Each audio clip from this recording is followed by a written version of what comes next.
Pemerintah Kota Banjarmasin beserta jajaran Forkopimda memantau harga beras di Pasar Sentra Antasari, Banjarmasin Tengah. Dikarenakan beras adalah salah satu komoditas bahan pokok penyumbang inflasi tertinggi di Banjarmasin.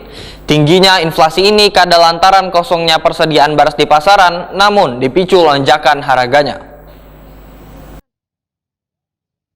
Pemerintah Kota Banjarmasin beserta jajaran Forkopimda memantau harga beras di Pasar Sentra Antasari, Banjarmasin Tengah. Dikarenakan beras adalah salah satu komoditas bahan pokok penyumbang inflasi tertinggi di Banjarmasin.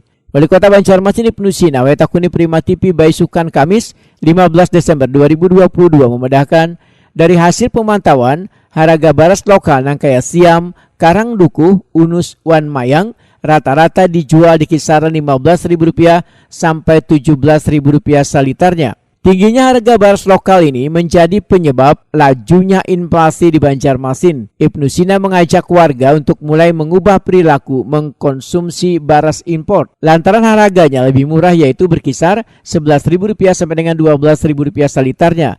Bahkan beras Thailand, Sulawesi, dan Jawa Barat memiliki rasa cukup nyaman dan hampir sama dengan kayak beras lokal. Ibnu Sina menegaskan tingginya inflasi karena lantaran kosongnya persediaan beras di pasaran namun dipicu lonjakan harga. Bahkan hingga wayah ini persediaan beras matan petani masih banyak dan diperkirakan bisa mencukupi untuk kebutuhan pangan hingga awal tahun 2023 mendatang.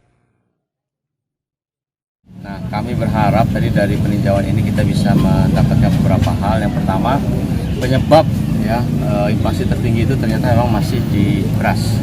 Tadi udah cross check di lapangan,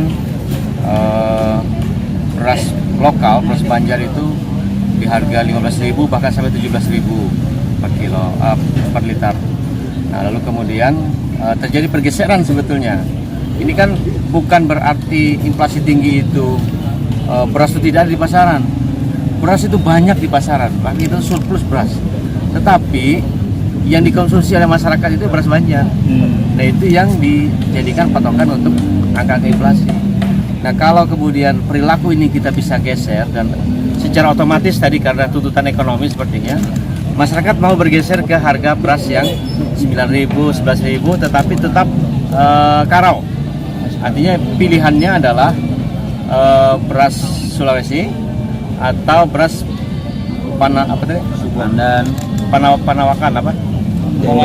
Pamanukan Jawa Barat. Nah, itu sama seperti beras Banjar.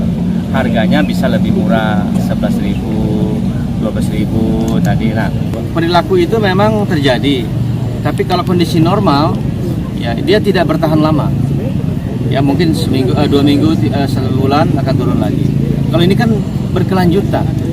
Makanya memang perlu ada upaya-upaya untuk menekan laju inflasi ini. Nah, kami menghimbau kepada masyarakat jangan sampai terjadi panik buying. Kenapa? Karena beras kita kan banyak sebetulnya. Hanya merubah perilaku aja.